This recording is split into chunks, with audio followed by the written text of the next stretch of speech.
ധർമ്മസ്യ ശാസനം കരോതി ഇതി ധർമ്മശാസ്ത്ര. ധർമ്മം ലംഘിക്കുന്നവരുടെ ശാസകനാണ്, ധർമ്മത്തിൻ്റെ നേർവഴി കാണിക്കുന്നവനാണ് ധർമ്മശാസ്താവ്.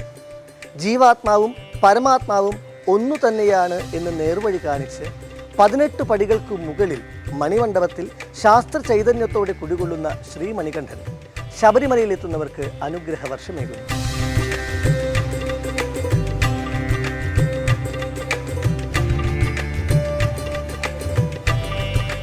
ജനഹൃദയങ്ങളിൽ അലിഞ്ഞു ചേർന്ന ഒരു വികാരമായി അയ്യപ്പൻ ഇന്ന് മാറിക്കഴിഞ്ഞിരിക്കുന്നു. തൻ്റെ നിജസ്ഥിതി അറിഞ്ഞനുഭവിക്കുവാനുള്ള ഒരു ഭക്തന്റെ അടങ്ങാത്ത ദാഹമാണ് അയാളെ ശബരിമലയിലേക്ക് നയിക്കുന്നത്. ഋഷീശ്വരന്മാരുടെ തപസ്സുകൊണ്ടും സാധനാനുഷ്ഠാനങ്ങൾ കൊണ്ടും ധന്യമായ സങ്കേതമാണ് ശബരിമല പൂങ്കാവനം.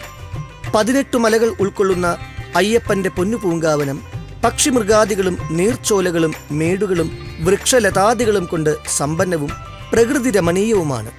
ഇവിടെയുള്ള സഹജീവി സ്നേഹവും പാരിസ്ഥിതിക സഹവർത്തിത്വവും സമദർശനവും ആധ്യാത്മിക അനുഭൂതിയുടെ അവാച്യമായ തലത്തിലേക്ക് ഓരോ അയ്യപ്പ ഭക്തനെയും നയിക്കുന്നു.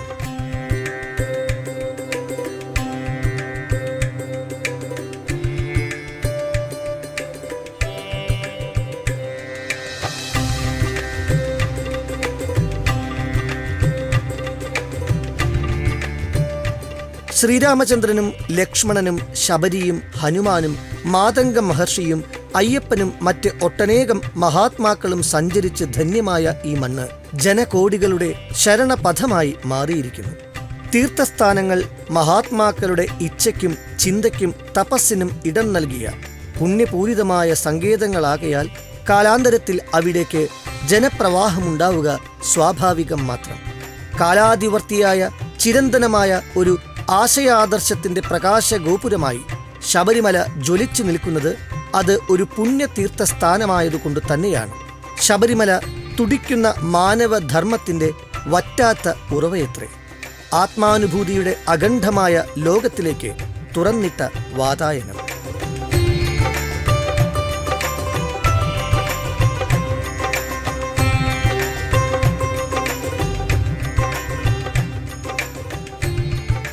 അനവധി ക്ഷേത്രങ്ങളാൽ അനുഗ്രഹീതമാണ് മലയാള ഭൂമി. കേരള നാടിൻ്റെയും ഇവിടെ അധിവസിക്കുന്ന ജനങ്ങളുടെയും ജീവിത പുരോഗതിയിൽ നാം ആരാധിക്കുന്ന മൂർത്തികളുടെ അനുഗ്രഹം വളരെ വലുതാണ്. നമ്മുടെ നാട്ടിൽ നിന്ന് മാത്രമല്ല ദേശവിദേശങ്ങളിൽ നിന്നും അനേക ലക്ഷം ഭക്തരെ ആത്മീയ ചൈതന്യത്താൽ ആകർഷിക്കുന്നു ശബരിമല ശ്രീ ധർമ്മശാസ്ത്ര ക്ഷേത്രം.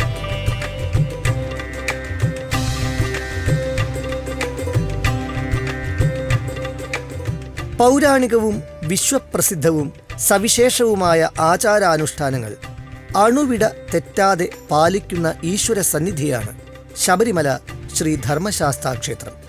പത്തനംതിട്ട ജില്ലയിൽ പശ്ചിമാദ്രിയിലെ 18 മലകൾക്ക് നടുവിലാണ് ശബരിഗിരിനാഥൻ പള്ളി കൊള്ളുന്നത്. ഈ മലകളാണ് ശ്രീ അയ്യപ്പന്റെ പൂങ്കാവനം എന്ന് അറിയപ്പെടുന്നത്.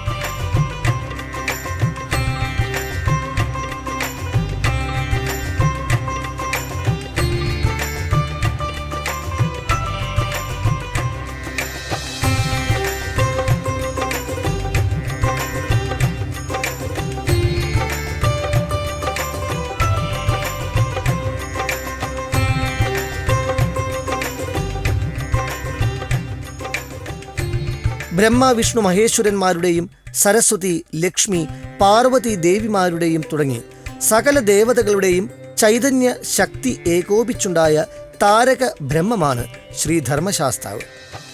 ശരണം പ്രാപിക്കുന്നവർ ആരായാലും അവരുടെ തെറ്റുകുറ്റങ്ങൾ പൊറുത്ത് അവരുടെ ഉള്ളിൽ വസിക്കുകയും ധർമ്മത്തിന്റെ വഴി കാണിച്ചു കൊടുക്കുകയും ചെയ്യുന്ന കൃപാ കടാക്ഷമാണ് കലിയുഗവരദൻ.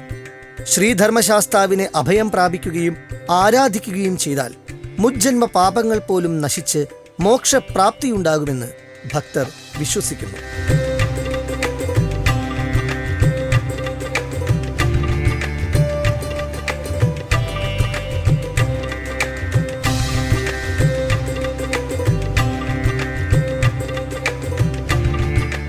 ശബരിമലയിൽ പത്മപീഠത്തിൽ യോഗ പട്ടധാരിയായി കുണ്ടലിനി ഭാവത്തിലാണ് ശാസ്താവ് കുടികൊള്ളുന്നത്. കുണ്ടലിനി ഭാവത്തിൽ ഇരിക്കുന്നതിനാൽ ഭഗവാന്റെ നാഭിയിൽ നിന്നും പുറപ്പെടുന്ന ചൂട് തണുപ്പിക്കുവാനാണത്രേ നെയ്യഭിഷേകം ചെയ്യുന്നത്.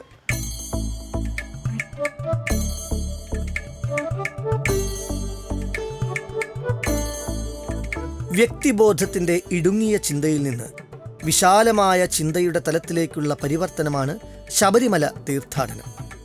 ഞാൻ, എനിക്ക്, എൻ്റേത് തുടങ്ങിയ സ്വാർത്ഥ ചിന്തകളിൽ പെട്ടുഴലുന്ന മാനവർക്ക് മറ്റുള്ളവർക്ക് മറ്റുള്ളവരുടേത് എന്ന് ചിന്തിക്കാൻ കഴിയുന്ന ആധ്യാത്മികമായ ഔന്നത്യം ഈ തീർത്ഥാടനം നേടിക്കൊടുക്കുന്നു. ഉദാത്തമായ ഒരു വീക്ഷണം ഇവിടെ എല്ലാ മനസ്സുകളും അഭ്യസിക്കുന്നു. പരസ്പരം ഉള്ള സംബോധന പോലും സ്വാമി അല്ലെങ്കിൽ അയ്യപ്പ എന്നാണ്. ഈശ്വര സ്വരൂപമായി സഹജാതരെ കാണുന്ന കാഴ്ചയാണ് ഇവിടെ. പൂർവ ഋഷിമാർ ഉപദേശിച്ചു തന്ന സർവശാസ്ത്രങ്ങളുടെയും ആകെത്തുകയാണ് ഈ ദർശനം.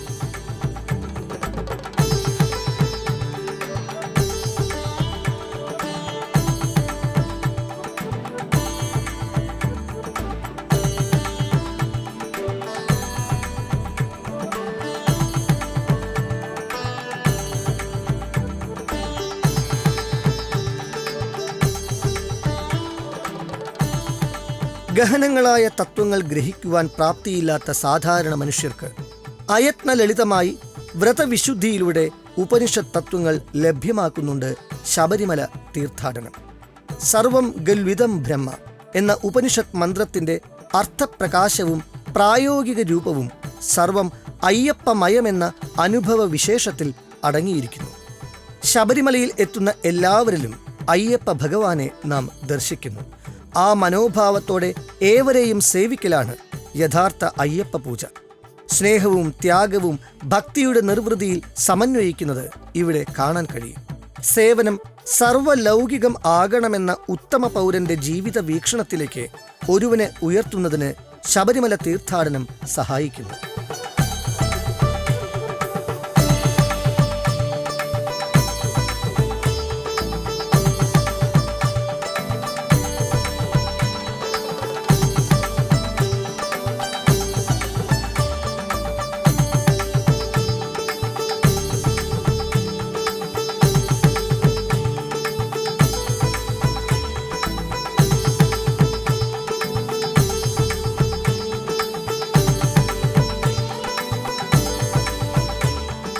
സ്വാമി സവിധം ഇന്നിവിടെ പൂർണ്ണമാകുന്നു.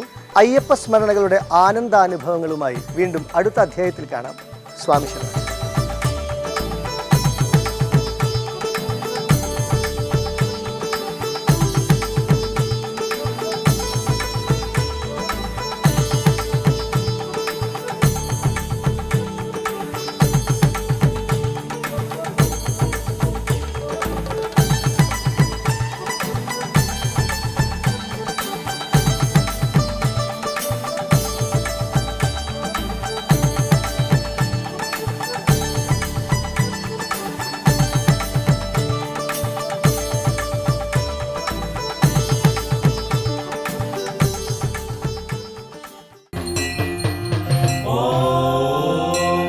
हरिहरपुत्राय नमः।